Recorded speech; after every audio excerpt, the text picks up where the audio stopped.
गैर कर राजस्व से आप क्या समझते हैं, या फिर गैर कर राजस्व आप किसे कहते हैं। ठीक है, तो उसकी परिभाषा आप इस तरह से दोगे कि गैर कर राजस्व।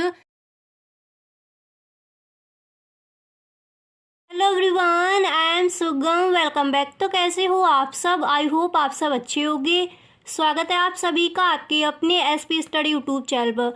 तो गाइस, जैसा कि आपने कहा था आपको अर्थशास्त्र के महत्वपूर्ण जितने भी प्रश्नोत्तर हैं वो हम आपको बताएं। तो जो प्रिंसेस दिव्या आपने भी बोला था और अंकित आपने कहा था कि जो वेरी मोस्ट इम्पोर्टेंट जो क्वेश्चन है इकोनॉमिक्स में वो हम आपको बताएं। तो इकोनॉमिक्स की मैं 2-3 वीडियो अपलोड कर चुकी हूँ, उसमें मैंने आपको बताया है जितने भी आपके इम्पोर्टेंट क्वेश्चन है 2023 के बोर्ड एग्जाम के लिए मैंने पेपर भी हल कराया है कि 2023 में आपके कौन कौन से क्वेश्चन आज किए जा सकते हैं। ठीक है, तो जितने क्वेश्चन बच गए थे वो आपको इस वीडियो में मिलेंगे। ओके, तो चलिए शुरू करते हैं। सबसे पहला जो प्रश्न है वो मैंने यहाँ पर लिया है कि उत्पादन फलन से क्या तात्पर्य है। ठीक है, ये वाला मैंने प्रश्न लिया है, ये कई बार पूछा गया है, आप पेपर उठा के देखिए। तो इस प्रश्न का आंसर आप इस तरह से लिखोगे और ये आपके लघु उत्तरीय प्रश्न है। ठीक है, मैंने पूरा विस्तृत में आपको लिखाया है। अगर विस्तृत में भी इस तरह से आपसे पूछा जा रहा है, इस तरह के प्रश्न अगर आपके विस्तृत में भी आए हैं तो विस्तृत में भी इसको आप लिख सकते हो। ठीक है, तो देखिए उत्पादन फलन से क्या तात्पर्य है। तो सबसे पहले इस तरह से आपको हेडिंग डालनी होगी उत्पादन फलन, और फिर इसमें आपको लिखना है कि उपादानों एवं उत्पादनों के फलनात्मक संबंध को उत्पादन फलन कहा जाता है। ओके, फिर आप लिखोगे उत्पादन फलन हमें यह बताता है कि समय की एक निश्चित अवधि में उपादानों के परिवर्तन से उत्पादन आकार में किस प्रकार और कितनी मात्रा में परिवर्तन होता है। इस प्रकार उपादानों की मात्रा और उत्पादन की मात्रा के भौतिक संबंध को उत्पादन फलन कहा जाता है। ओके, इस तरह से आप लिख कर आओगे। फिर देखिए नेक्स्ट आपको लिख देना है कि उत्पादन केवल भौतिक मात्रात्मक संबंध पर आधारित है, इसमें मूल्यों का समावेश नहीं होता है। और फिर इसके बाद आप लिखोगे उत्पादन फलन QX बराबर FAVCD, इस तरह से आपको लिखना है। ठीक है, और जब आप ये लिखोगे, ये गणितीय रूप में लिखा दिया गया है, तो आपको इस तरह से इसको बंद कर देना है। ठीक है, फिर देखिए यहाँ पर आपको लिखना है जहाँ QX बराबर वस्तु X का भौतिक उत्पादन एवं ABCD उत्पत्ति के विभिन्न साधन हैं। ओके, इस तरह से आप लिखोगे। फिर आप यहाँ पर लिख दोगे वाटसन के शब्दों में, यानी जो आपके वाटसन जो आपके अर्थशास्त्री हैं उन्होंने उत्पादन फलन की डेफिनेशन क्या दी है, उन्होंने परिभाषा क्या बताई है।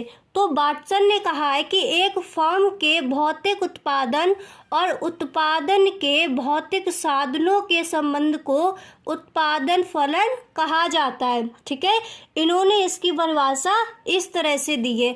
अब देखिए जो आपका नेक्स्ट प्रश्न है, ये प्रश्न 100% इस बार आ सकता है।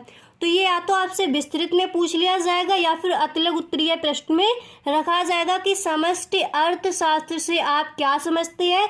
विस्तृत में अगर आपसे पूछेगा तो इस तरह पूछ सकता है कि समष्टि अर्थशास्त्र से आप क्या समझते हैं, इसके बताइए। ठीक है, तो देखो इसका आंसर आप इस तरह से दोगे कि समष्टि अर्थशास्त्र के अंतर्गत ऐसे विशाल समूहों का अध्ययन किया जाता है जो संपूर्ण अर्थव्यवस्था को प्रदर्शित करते हैं, जैसे कुल रोजगार, कुल आय, कुल उत्पादन, कुल विनियोग, कुल बचत या फिर कुल उपभोग, कुल पूर्ति या फिर कुल मांग, सामान्य कीमत स्तर इत्यादि। ओके, फिर इसके बाद देखिए आपको यहाँ पर इस तरह से हेडिंग डालनी है।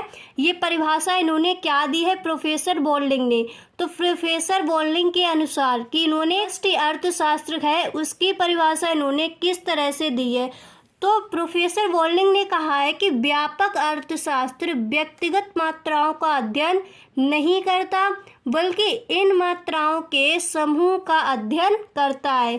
फिर उन्होंने कहा है कि व्यक्तिगत आयों का नहीं अपितु राष्ट्रीय आय का, यानी जो आपका समष्टि अर्थशास्त्र होता है, जैसे एक व्यक्ति की आय का ये अध्ययन नहीं करेगा, राष्ट्रीय यानी पूरे राष्ट्र की आय का अध्ययन इसके अंदर किया जाता है। और एक व्यक्ति की आय का अध्ययन हम किसके अंदर करते हैं, वो हमारा होता है व्यष्टि अर्थशास्त्र। ठीक है, यहाँ पर बात की जा रही है समष्टि अर्थशास्त्र की।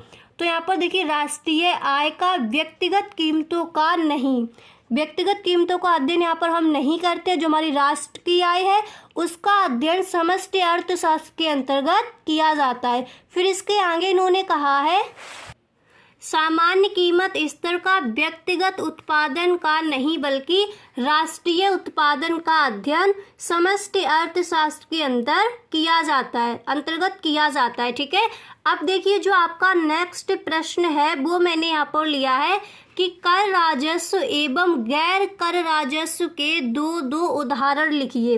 ओके, प्रश्न आपका यहाँ पर क्या दिया गया है कि कर राजस्व एवं गैर कर राजस्व के दो उदाहरण लिखिए। तो इस प्रश्न का आंसर आप इस तरह से लिखोगे। तो देखिए राजस्व व्यय आप इस तरह से लिखोगे। यहाँ पर पूछा गया कि राजस्व व्यय एवं गैर कर राजस्व के दो उदाहरण लिखिए।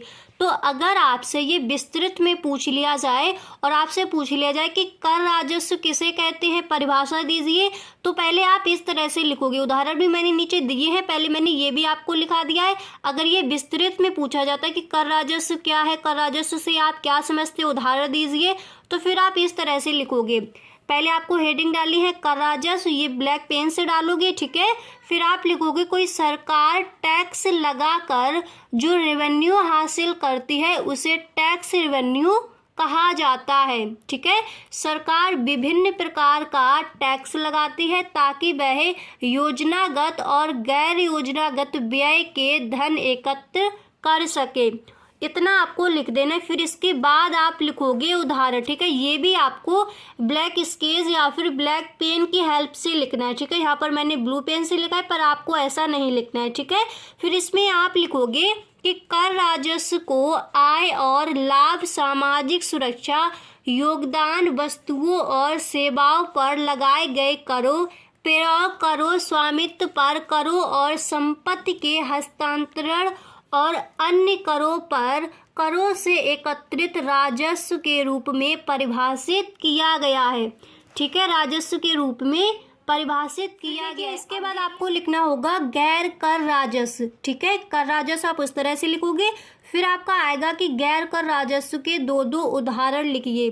तो अगर आपसे परिभाषा पूछता है कि गैर कर राजस्व से आप क्या समझते हैं या फिर गैर कर राजस्व आप किसे कहते हैं, ठीक है, तो उसकी परिभाषा आप इस तरह से दोगे कि गैर कर राजस्व सरकार की उस आय को कहा जाता है जो करों के अलावा, ठीक है, जो करों के अलावा अन्य स्रोतों से मिलती है। समझ आ गया? गैर कर राजस्व सरकार की उस आय को कहा जाता है जो करों के अलावा अन्य स्रोतों से मिलती है।